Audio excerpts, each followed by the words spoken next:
Hey everybody, welcome to the Combo Wombo podcast. I am your host, Mr. Gimpy, with the one, the only Chipped Monk right next to me. How you doing, brother? What's happening, man? It was a little less hype, a little less pep in your step, bro. A little less. But let me tell you why, dude. Dark and fucking darker. What the hell are they doing, dude? They're back and brighter than ever, dude.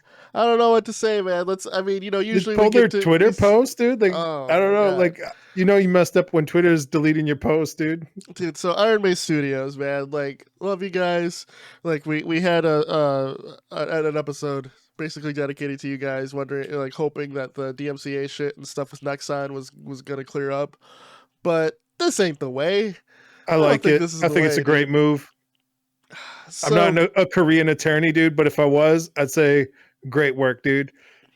All around, like. yeah. I don't, for me, this is why I think that, because people have been asking me, like, why is this possibly a good thing for them? Well, I'm hold like, on, let's tell everybody what's happening. oh, 'Cause people okay, might yeah, not a know. little backstory.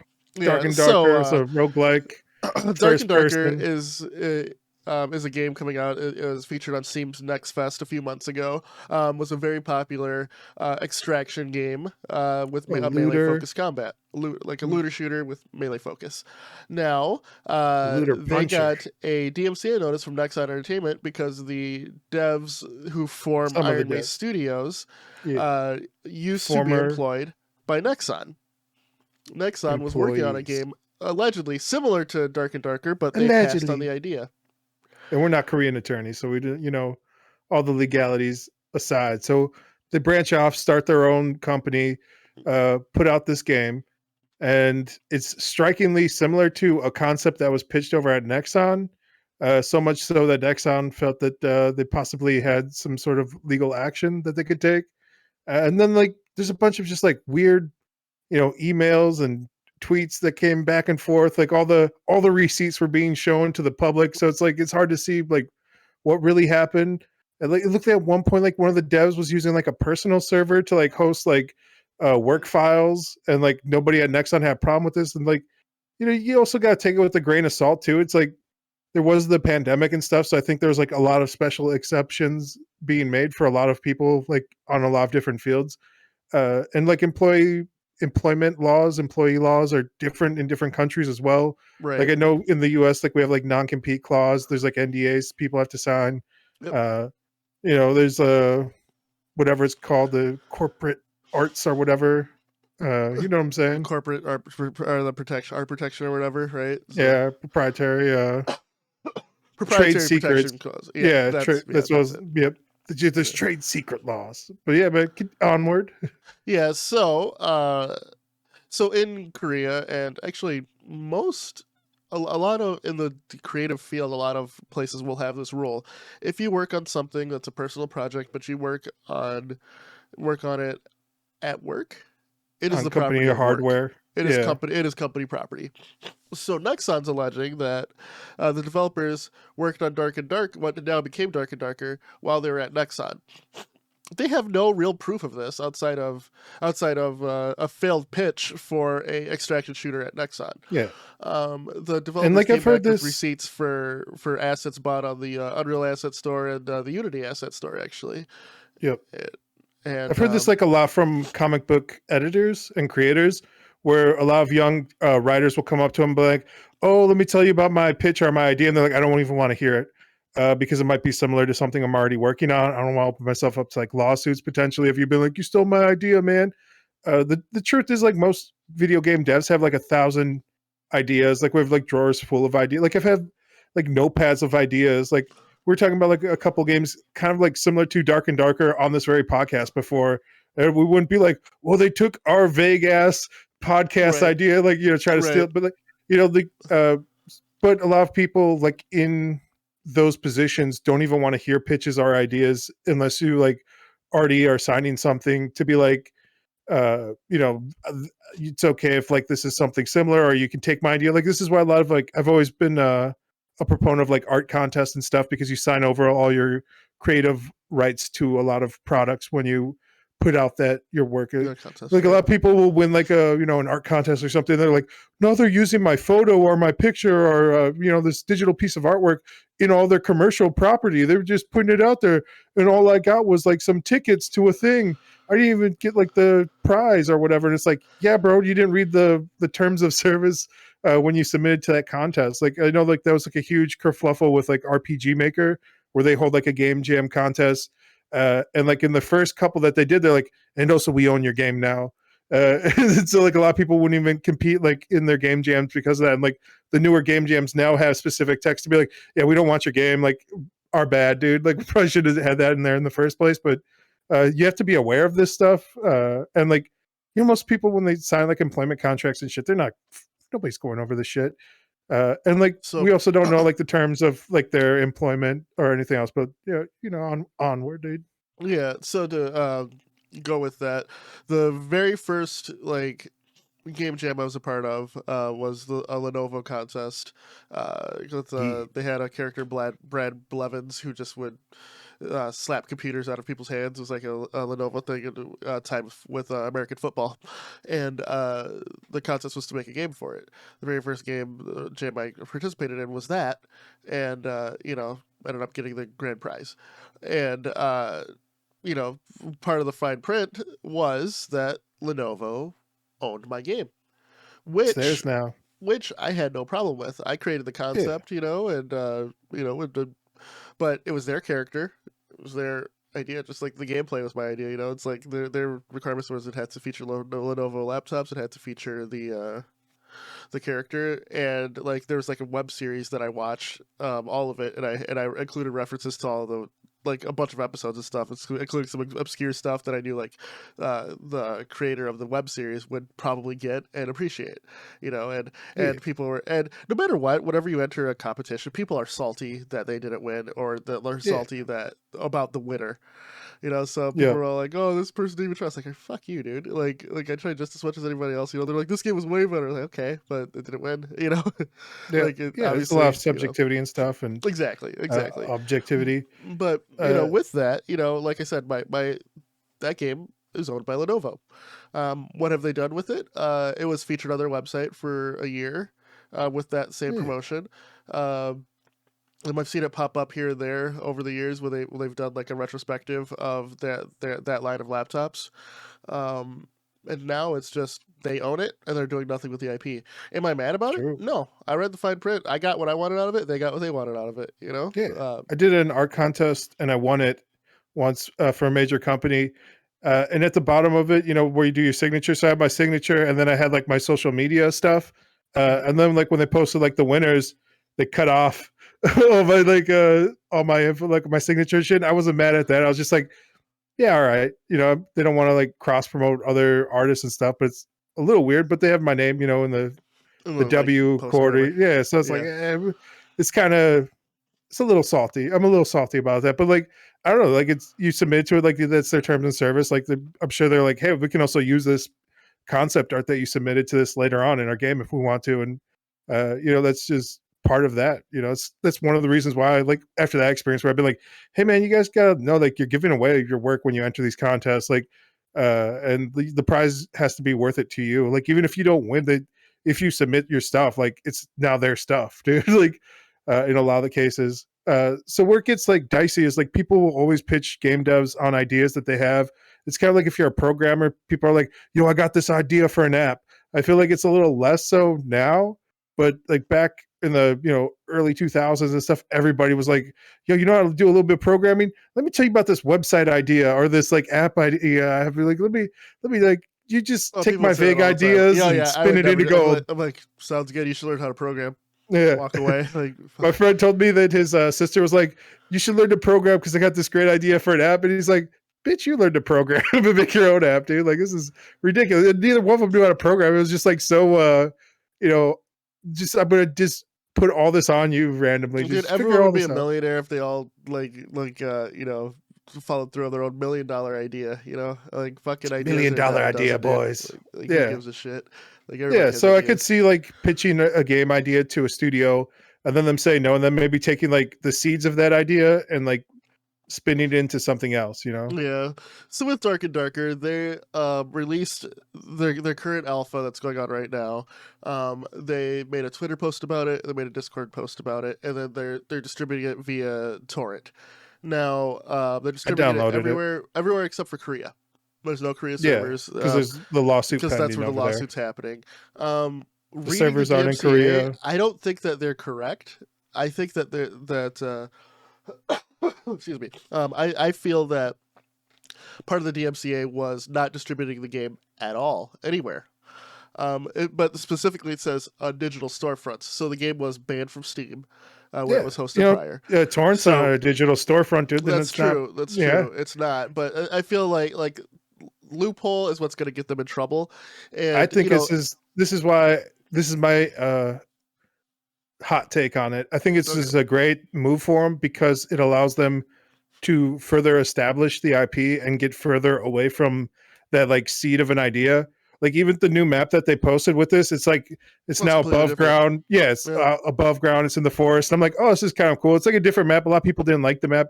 I didn't play a lot of the old map, and I played a lot of this one. I liked it. I feel like the barbarians are too slow now to be like viable in PvP. I also don't like how like now the archers have to pick up their arrows. Yeah, it's like that's a bit. Come on, man. And if they're going to have that mechanic, I think they need to adjust the bundles of arrows from like 10 to like 25. 30? I feels like, yeah, 25 because 2 stacks of that's 50. 30 would be good. It feels like a bit much, but like, they take up 3 slots. So that makes sense. And if you're also doing this, you have to allow people to sell the arrows that they pick up themselves because like you have to buy them for 1 gold a piece in the shop, but you can't sell them because they're considered a basic item. So it's like, all right, man, what are we doing here? So yeah, I think like if you can just show more of like the gameplay that they had envisioned, their roadmap, and then when it goes to court, be like, look at this, dude. Like this is above ground. There's, like you delve deeper into this dungeon, and it keeps getting darker and darker each level you go down. It gets further away from that idea. That's the only reason why I could see this being a good thing for them.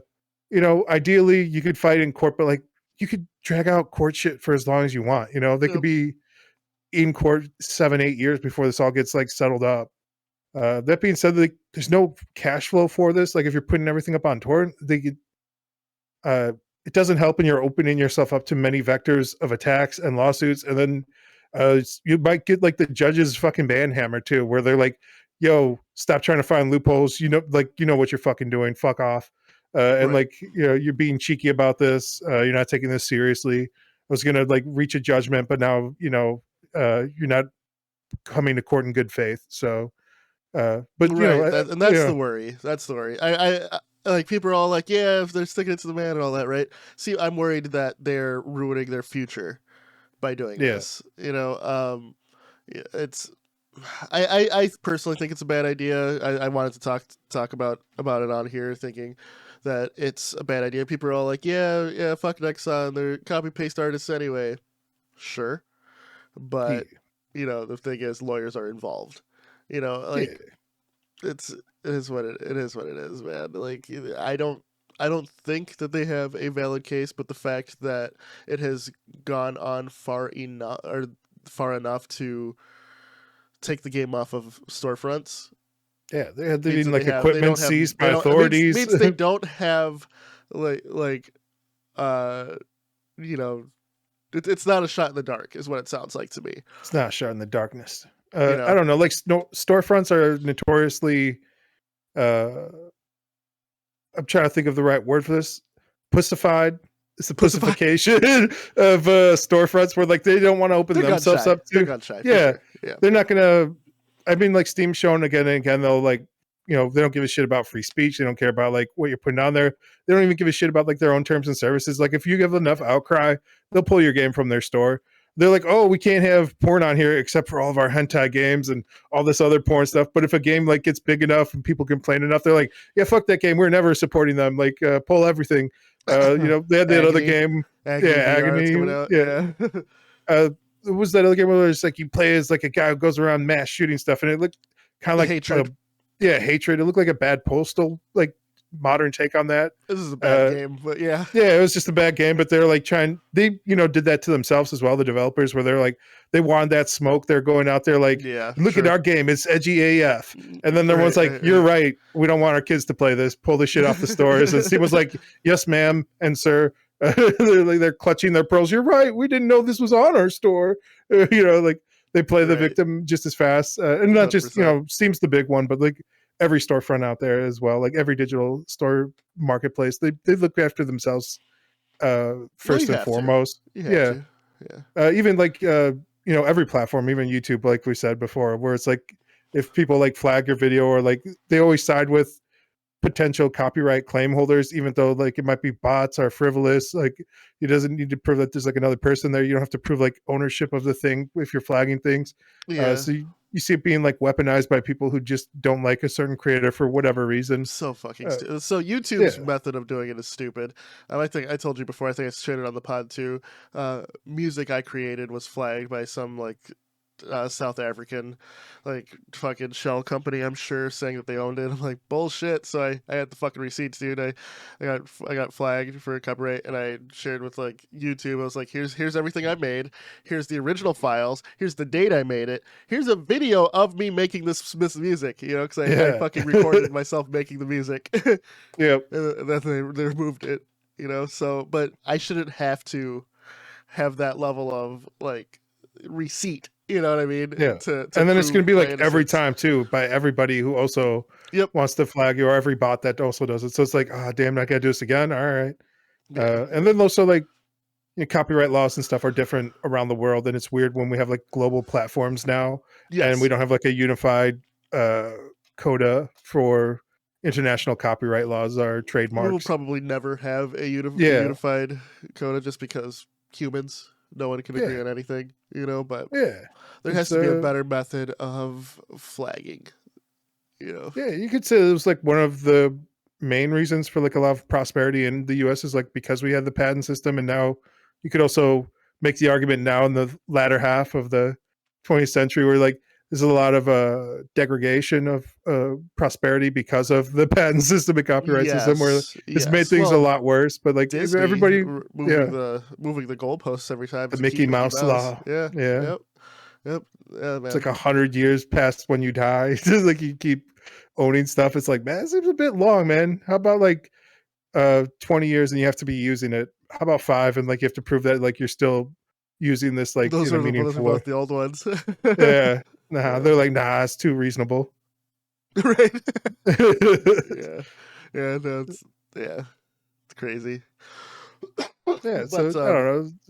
It's complicated. That's why there's lawyers involved, and it just looks petty on the surface, though. It does look petty on the surface from everybody. The publishers, more will come out from it.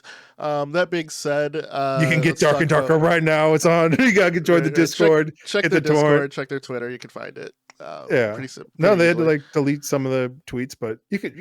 It's the internet. You'll figure it out. Right. So let's that being said, we played it. What do you think? Oh, yeah. We kind of talked about a little bit about what you thought about the new map. I'll talk first because I played the new class, the Bard. The Bard. Yeah. Playing the loot. A little weird at first, just how the music system is like works with it, and how long the effects last. But there was one point that was really cool where we were surrounded by enemies and like AI enemies and real people, and I played that song that made everyone peaceful. So everyone's just like standing around staring at each other. Everyone's like, "What the fuck?" I was like, "I played the song." Yeah. And but I could pull out my sword, so I pulled out my sword and killed the other bard, and then we all could start fighting. That was pretty great. Damn it. I think that the current map, the limited exits is a little rough, but they want you to go deeper into the dungeon. But when you go deeper into the dungeon, you don't have any health. I think that if this is the type of game they want, I think they need to rework the health system, whether it's pot drops, whether it's how effective healing items are, or what. But I think that it's almost impossible to go in to play the first map, to go delve deeper, and to survive the next map because of the Yeah. lack of healing items. I literally think it's next to impossible. People who've done it, you guys are gods, better than me. But I think in terms of game population health, you have to cater to more casual people as well, and that's part of it. So that's my Yeah. thought. What do you think, Chip? I definitely feel that mechanic makes it so there's like more rats in the game where people just want to hide out and wait for the ports to the next level open up. Yeah. I appreciate that they brought back the old map in the latest update because I didn't play a lot of it, and like everyone's always like, "Oh, old map's a lot better." It definitely feels that way for like barbarians because like it's more close quarter, like, and they nerf their movement speed so much. I did like the bard on bard violence. I was like, "Stop the bard on bard violence!" When you're like doing that, it was pretty great. Yeah, like there's just so many like organic moments like that in the game where like we went into like this weird like circular hallway and like we were there and then like two other teams came out of the two other entrances and there's like a 9-person melee and then like two more teams showed up and like all of us died and then our buddy Crab, he like 1v3 that last team and won and there's just like a circle of just dead bodies in there and he's like, holy crap guys, I got all the loot, this is crazy. And I'm like, that was insane, dude. Like but yeah, man, it's a fun game. Like I think the general gameplay is fun. I think there's some tweaks that definitely need to be made. This is definitely an alpha. Overall, I like the aesthetics of the new map. I think it's a weird time to introduce some of these nerfs, like the ranger having to pick up the arrows when you're in a big open map. You're not going to find some of those arrows, dude. It's dark as shit too. So I think maybe crafting arrows in the middle of the map would be nice, like if they had resource options. And then you could craft. I think that'd be interesting. That'd be an interesting mechanic. But yeah, it's weird because it's like in a weird in between where it's like it feels like 15 to 20% faster across the board, like movements and strikes. It'd be a little bit like funner, more arcadey dungeon delver. Yeah. But it seems like they want to be like that slower, more methodical, like pick your parry, dodge, block, movement mechanics in close quarter combat. Yeah. So it's, I don't know, like it is what it is, man. It's a weird like spot, right? Yeah, they're like right in the weird in between right now where it's like some characters are fast enough where they feel more arcadey and like have that movement, and some of the maps lend themselves better to like a more PvP centric gameplay, where the other rest of the maps, if you want to delve deeper, if you want to get better loot, you have to play like a rat, you have to like hide in the corners, you have to like use the invisibility potions and like just wait out people, and I don't know, like if you want to go like full try hard, you can do that in like every game, I guess, but like this one seems to be like at the point where it's like it's more leaning towards like be like super try hard and like go for better and better loot, but like the loot kind of sucks, especially like on that first floor. Like none of the stores are like fully working. There's no like big crafting system fully rolled out yet, so like even if you're picking up like certain materials and stuff, like there's not even like somebody to like break down materials or something like that to use the stuff you pick up. So I don't know, it still feels like a lot of potential. It's still fun to play. Still, I would say this game's even fun to watch, which is hard to do, I feel like, for a lot of gameplays. Like you can be like a big fan of like whatever, like League of Legends or something, but you're like, I'd rather be playing it than watch other people like play it and stream it. This game, like I said, like there's so many of those organic moments where like you can watch somebody, you're like, oh shit, this is crazy, like this is happening, like traps are now flying out, like some rogue was in an invisibility potion, now he's popping out like trying to stab you in the back. You take a swing at like some other rogues that pop out, you accidentally hit your friend in the back with your sword. Now he's like screaming at you. There's like a VoIP, it's the voice over IP, so you can start yelling at people. This is what I told Crab to do. He was like in this fight and this guy was like above him and he's like, oh, I can't take this fight, he's like above me. I was like, start yelling at him, dude. Call him a rat, tell him he's a coward and a fraud. And he's like, he starts yelling at the guy, like sure enough he jumps down to fight him, and like as he's jumping down, like Crab runs up the stairs and he's like, I have the high ground now. And again like just starts swinging on him. So like like the voice mechanics, like that could like I think there's like a huge like mental component, and like that was one of the reasons why we loved H1Z1 so much, is because like you could scream over the mic at each other and get inside people's heads. Like if somebody's like hiding in the building, like you can do like bluffs and stuff too, like in that game. Yep. H1C1, and this game where you're like, I know you're in here, bro. I heard you, and then like you didn't hear nobody, but like you're hoping like somebody like scurries out. They're like, oh Yeah. shit, it's Yeah. yeah. So there's a lot Good of like those moments. moments. Yeah, Definitely. I don't know. Yeah, We got a man. lot of emails from last week, dude. People were complaining, dude. About what? We said it was like a slow news week. Nothing was happening, and people were like, "Bro, WWE being bought out by Endeavor, bro. That's We're not not. big news." We're not a WWE podcast though, Yeah, but but it was pretty big news, dude. it was. It was. I mean, it's like WWE and UFC kind of joined forces, like one umbrella. So it was Yeah, interesting, but I mean, like I said, it's not really our Vince is scope, back, but dude. And Vince's mustache is hilarious. yeah, Vince's mustache doing a Yeah, complete heel turn.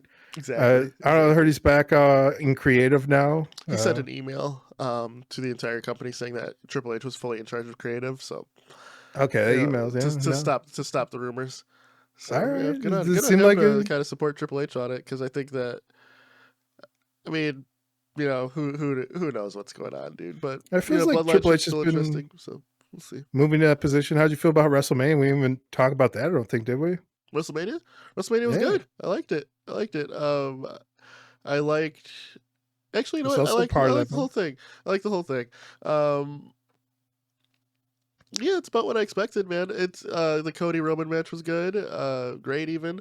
Yeah, The uh Intercontinental title match might have been my favorite of the weekend.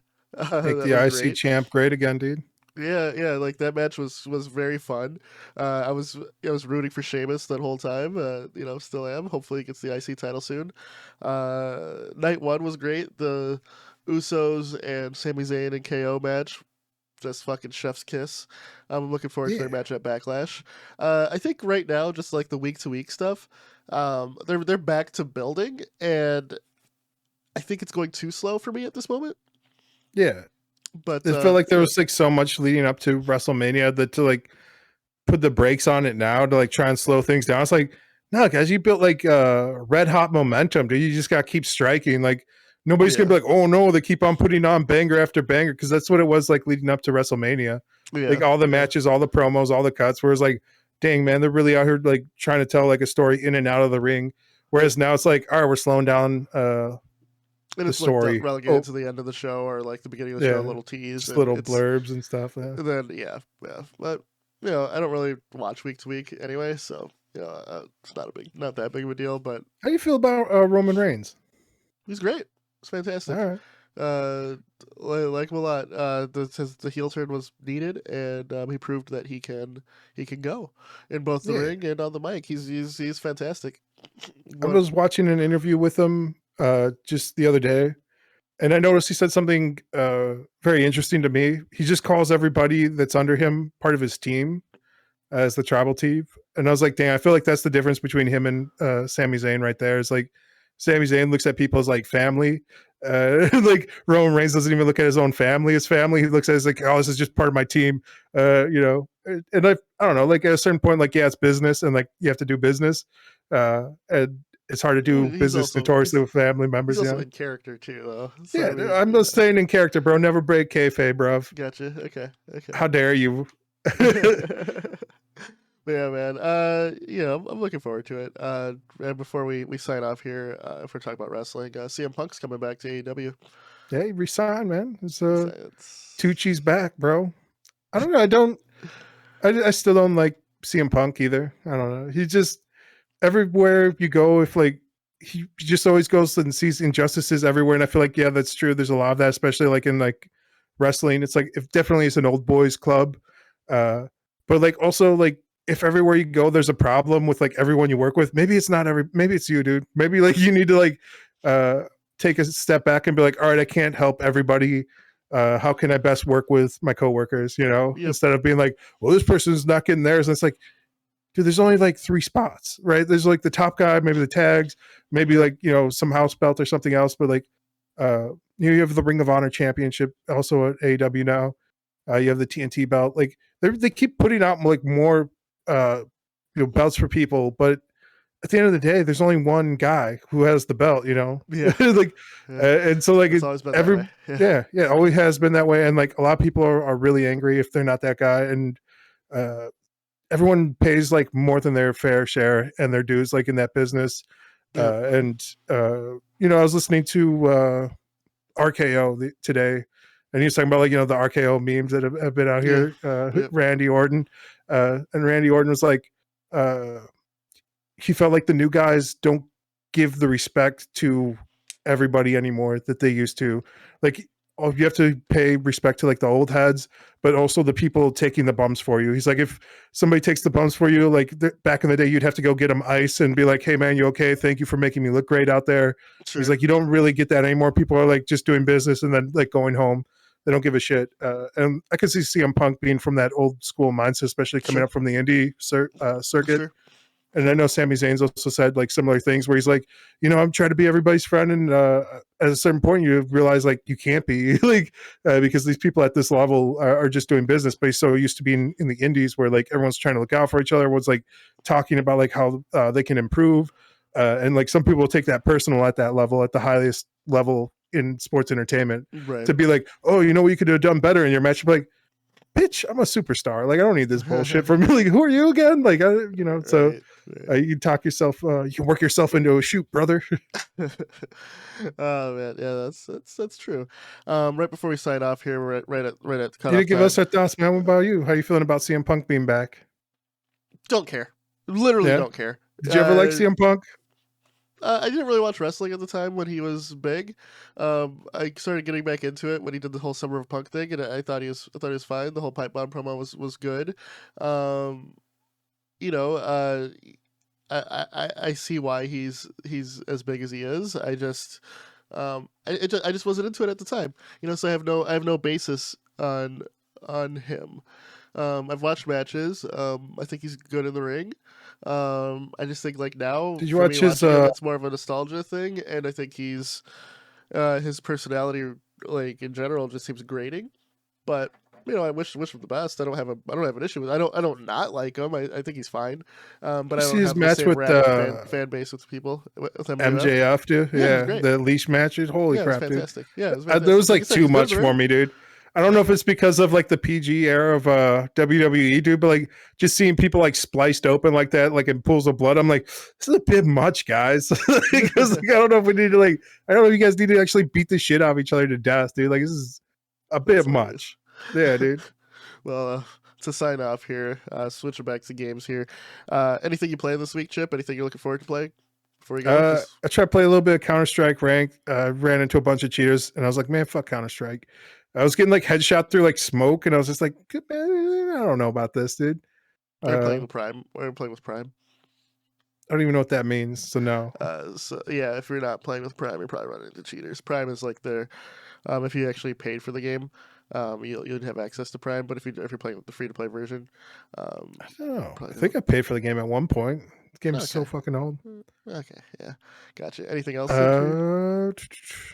Played a bunch of Dark and Darker as well. Yeah, that's about it, man. What about you? You still? I know you talked about trying to get me into Ghost of Tambor or whatever. Yeah. I played some Ghost of Tabor. Had some very successful raids. The wipe happened. It's an extraction shooter. An extraction shooter. Basically, VR's Escape from Tarkov.